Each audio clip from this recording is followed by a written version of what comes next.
Hello people, places and things. For this video I'd like to talk about arcade games and arcade gaming. Long ago, before we had the luxury of gaming on computers and home consoles, the way we traditionally played video games was by going to the cinema, the bowling alley, or an arcade venue, putting money into a machine that resembled a small car and gamed away as the machine ate our coins. Yes, playing by the dollar was how it was done. This is how the games industry started, with games like Pong, Space Invaders, Pac-Man. Hell, even Mario started out as an arcade game with a title called Donkey Kong, where a big gorilla inspired by King Kong would carry a princess atop a tower and throw barrels at you. You had to jump over them in order to save the princess. You may have heard of it. Yes, arcade games are indeed the grandpappy of gaming as we know it today. I consider them very much like the cinema of gaming, and just like cinema have become a relic of the past thanks to the convenience of gaming at home. It won't be too long before cinema ends up just like the arcades, with the convenience of downloading movies to your television just around the corner. I grew up as a child of the 90s, when 3D gaming was just starting out, and the arcades were starting to reduce in popularity, although they were still widely used at the time. So why did people still use arcade machines even as PCs and consoles proved to be a source for great gaming fun? Well, the answer is because arcades still had an edge over home entertainment. Much like how movies had colour at the cinema before television did, the arcades had a presentation that home consoles and even computers just didn't have. Before I go no further, I must address the elephant in the room. When one talks about arcade games, one must address the fact that many games were designed to take money from gamers, and more often than not, they weren't very ethical about it. Have a look at this picture. This is a screenshot I took for Midway Arcade Treasures 2 for the PlayStation 2, and this is a poster for Mortal Kombat 3. It shows exactly the type of attitude arcade game developers had for their consumer base. Now, Mortal Kombat happens to be my favourite fighting game franchise of all time, and was part of my childhood. Although Mortal Kombat 3 is my least favourite in the series, I have to admit, when I saw this for the first time, it made me a little upset. You see, when Mortal Kombat 3 was released into arcades, it brought with it a little gimmick. When you played against another human opponent, there was a 6-digit combination lock at the bottom of the versus screen. Player 1 had control of the first 3 symbols, and Player 2 had control over the second 3. Together, both you and your friend could enter in secret codes to affect the game. These codes were obtained from home versions of the game, such as the Super Nintendo or Sega Mega Drive, i.e. Genesis as it's known in the US, as well as magazines and 1-900 hotline numbers if money was no object. Of course, it was just a gimmick to make a little extra cash, but to see it so blatantly displayed and advertised was just a little depressing. Luckily, things seem to have come full circle, with Mortal Kombat 9 being one of the most generously content-packed fighting games I have ever played. Perhaps it's some sort of retroactive apology for Mortal Kombat 3, because seriously, a Mortal Kombat game without Scorpion is just not a Mortal Kombat game. So yeah, it's widely accepted and true that arcade games were designed to take your money. And they were. But that doesn't mean they weren't also designed to be fun. In order to keep kids wanting to put money into these tree trunk machines, they had to be doing something right. For some reason, being designed to make money carries with it some sort of stigma, as if the industry has just moved past that sort of thing. Because it's not like you'd ever see games today that are purely designed to just make money and push useless gimmicks to further milk their audience, and do little if anything else. Oh no, didn't you hear? Games are art now, and only the player's feelings come first. In all seriousness, there's nothing wrong with designing something to make a bit of money, just as long as you're ethical about it. Not all arcade games were, in fact, most probably weren't, but then again, neither a lot of games today, come to think of it. It's good to see that Mortal Kombat moved on from this abhorrent business practice, albeit they still kept that combination thing, but it looks like they just kept it in there for the fans. Those old games were just designed to make money, is an attitude that I find silly. Not because it's not true, but rather because it's hypocritical and doesn't take into account that money grubbing still happens in the industry today. On top of that, many people don't stop to think about how fun arcade games still are to play. People seem to just want to forget about arcade games and move on, but I think now that we can play them for free, we should perhaps take another look at them. In fact, now is probably the best time to get into them since you no longer have to pay by the dollar to enjoy a few good old school arcade games completely free of charge. Unfortunately, I must admit that as a child I never really played arcade games much, because I was too poor to afford the asking price, which was about $1 or sometimes $2 per credit. You see, in the US, arcade machines took quarters. If you don't know what that is, it's 25 cents. But here in Australia, arcade machines took either $1 or $2 coins. Here's how the Australian coin system works. We have the 5-cent coin, the 10-cent coin, the 20-cent coin, the 50-cent coin, followed by a dollar coin and a $2 coin. The first 4 coins were silver, while the $1 and $2 coins were gold. For the Americans, they have the penny, which is worth 1 cent, the nickel, which is worth 5, then the dime, that's worth 10, the quarter, 25 cents, the half dollar, 50 cents, and finally, the gold dollar coin. For prices to be fair, in Australia, the arcade machines should have taken 20-cent coins or given you 4 to 5 credits per dollar. However, this wasn't the fault of the games themselves, or even the industry at the time. Instead, it was the fault of the arcade venue. Arcade machines often had their own pricing options, and it was up to the venue to decide what the prices should be. Here, have a look at these pictures. I've used Mortal Kombat 2 as an example for my point here. You can see some of the standard prices offered by the Mortal Kombat 2 CMOS for both US and Australian customers. As much as I hate how expensive games are in Australia, the venues cop the full blame for this one. Although each game had its own pricing system, and some games were more limited than others when it comes to the flexibility of what you could change, nearly all of them could be changed to offer more for your money than what was actually offered. The dollar per credit was simply too much, which really makes me wonder if arcade games would still be popular today if they had fairer pricing. Anyway, on to the whole point of this video. As I stated before, in the 90s, people still played arcade games despite owning their own PCs or home gaming consoles. The reason for this was because many arcade games played better on the arcade machines they were made for than on the PCs and consoles they were ported to. If a game was released for the Super Nintendo, or even the PC, and also released in the arcades, you can bet that the arcade version will be the definitive and best version of that game. Of course, this is a surprise to no one. But still, I'd like to show you just how big the differences were. To illustrate this point, I'm going to show you some gameplay footage from some arcade games as well as their console counterparts. This is Altered Beast for the Sega Mega Drive. Many people believe that the Sega Mega Drive version of the game is the superior version. Well, let's just see, shall we?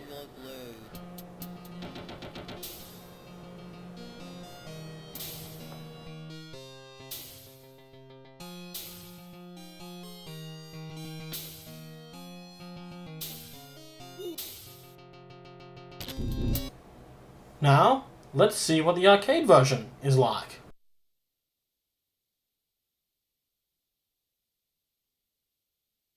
Rise from your grave.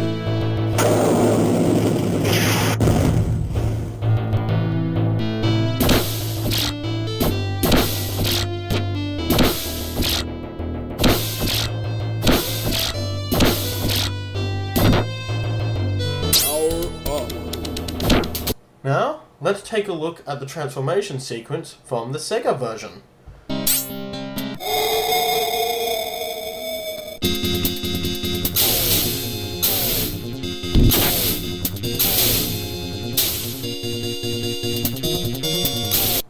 Here's what it was like in the arcade.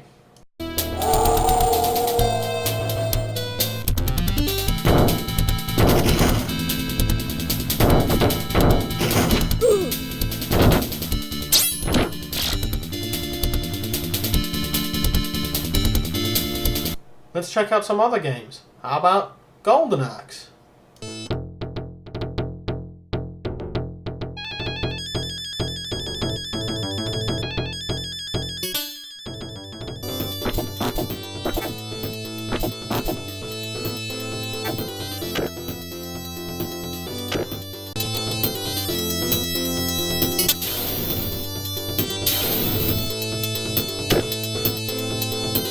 Pretty cool, huh? Let's see what the arcade version is like.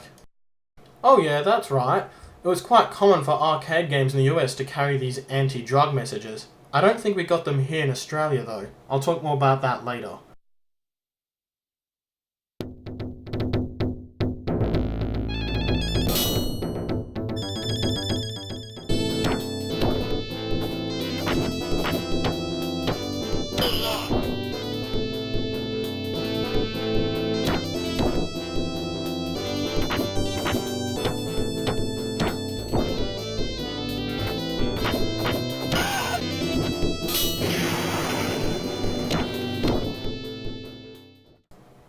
Notice how the corpses don't disappear? There are two more games I want to show you, Mortal Kombat 2 and Killer Instinct. Let's take a look at Mortal Kombat 2. People have told me that the Super Nintendo version of Mortal Kombat is just as good as the arcade version. Well, let's just take a look, shall we? This is the intro to the Super Nintendo version.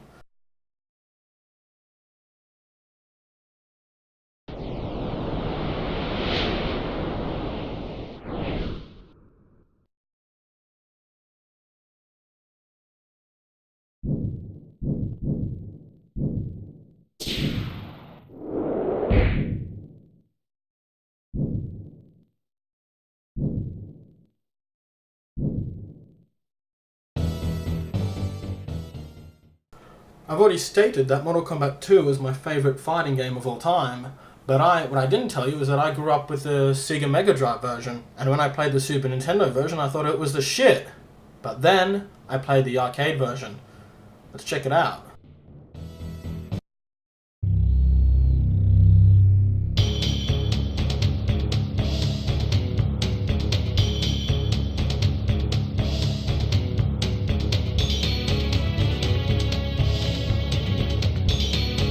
Oh yeah, that's what I'm talking about. First game to use DCS sound system. Can you tell?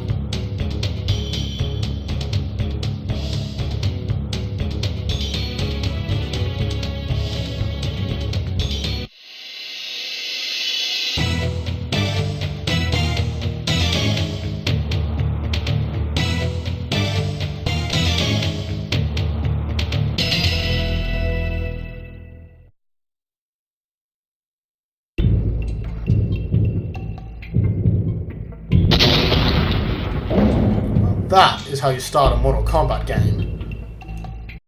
Now, let's take a look at the gameplay of the Super Nintendo version.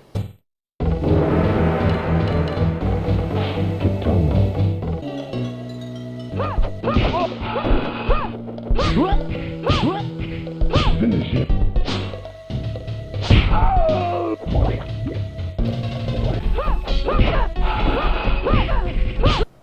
And here's what the arcade version is like.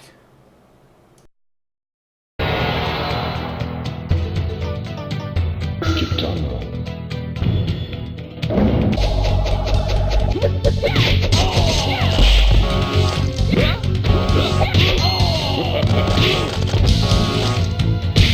Kitana wins. You see, after Midway made Mortal Kombat for the arcades, that was it. Their job was done. They had no further involvement with the game after that. So, the job of porting it from the arcades to the home consoles and PCs was left over to third-party studios, one of which was Sculptured Software and the other one was Probe. Sculptured Software ported the Super Nintendo versions, while Probe did all the Sega versions and the PC version. Despite the Super Nintendo version being widely accepted as better as the Sega version, I actually felt that Probe was the better studio. Their versions of Mortal Kombat 2 were much closer to the arcades, and the PC version of Mortal Kombat 2 was probably the best home version of the game you could get. I just wanted to mention that. Finally, there's one last game I want to show you before I talk about that anti-drug message from Golden Axe. I've saved the best for last. Both the arcade and home version of Killer Instinct is awesome, but the contrasting differences between the two is, well, you gotta see it for yourself.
1995, only on Nintendo Ultra 64. Yeah, that never happened. Killer Instinct.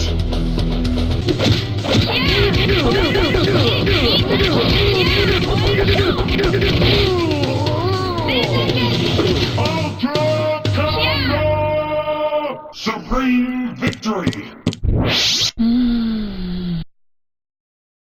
So yeah, when I saw this for the first time, I was a bit confused. I don't think I've ever seen an anti-drug message on an arcade game before.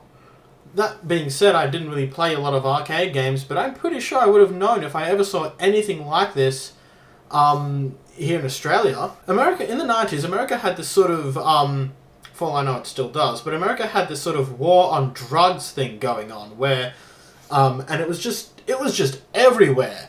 And it was in arcade games, such as this, and it was in Saturday morning cartoons. I'm all for, trying to disencourage your kids from taking drugs, but, really young kids used to play these games, and I can't help but feel I might not even have known what a drug is before seeing this warning. I mean, it's just kind of, it's like, winners don't use drugs. What the hell are drugs? Like, in the minds of a 12-year-old or 13-year-old who's playing this for the first time, he might not even know what drugs even are. Because remember, this was before the internet, so it's not like you could just look these things up. And if it was the time of the internet, that might even be worse. I mean, I don't know. I just find it kind of strange seeing these anti-drug messages. Anyway, that concludes this video. I hope you enjoyed it, and I hope that my point comes across, as I was just trying to emphasize the differences in quality between what you got at home and what you got at a machine that you had to put coins into. That being said, if you were huge fans of Mortal Kombat or games like Killer Instinct, you could always buy the whole machine for about $1,000 at the time. I don't know how much they are now. They're probably worth more now because I think they're collectibles. Anyway, let me know what you think and drop a comment. See you later.